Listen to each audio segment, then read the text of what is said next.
Contract முறை கொடுமையானது என்று நீதிமன்றம் சொல்லுது. சமூக நீதிக்கு புறம்பானது, இடஒதுக்கீட்டை பாதிக்கும். கான்ட்ராக்ட்ல என்ன இடஒதுக்கீடு இருக்குது? கான்ட்ராக்ட் முறைங்கிறது மிகப்பெரிய கேவலமான முறை. அது வராததுனால நம்முடைய தொழிலாளிகளுக்கு அதனுடைய அருமை பெருமைகள் தெரியல. வந்துச்சுன்னா தான் நாம் எவ்வளவு போராடினோமோ, போராடிய நம்முடைய உரிமைகளை எல்லாம் பறித்து மறைமுகமாக தனியார் மயமாக்குவதற்கு இந்த அரசாங்கம் ஏற்பாடு செய்து கொண்டிருக்கின்றது. கான்ட்ராக்ட் முறையை நம்ம அனுமதிக்க முடியாது, கான்ட்ராக்ட் முறையை ஏற்றுக்கொள்ளவே முடியாது.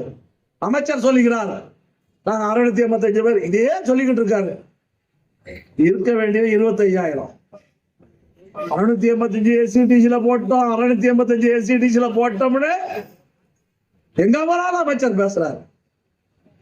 நாம் இன்றைக்கு கூட அமைச்சரிடம் சொன்னோம், நீங்க மற்ற கழகங்களுக்கு ஏன் அரசாணை போடவில்லை? போடணுமா வேண்டாமா?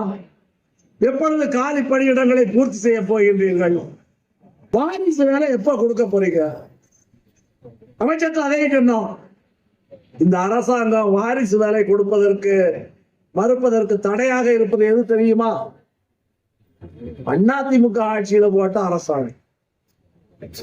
அதிமுக ஆட்சியில் போட்ட அரசாணையை தீவிரமாக அமல்படுத்துவதற்கு இந்த ஆட்சி முயற்சி. வெளியில பார்த்தா எடப்பாடி பேசணும்னு முதலமைச்சர் பேசுவாரு, முதலமைச்சர் பேசுவோம்னு எடப்பாடி பேசுவாரு.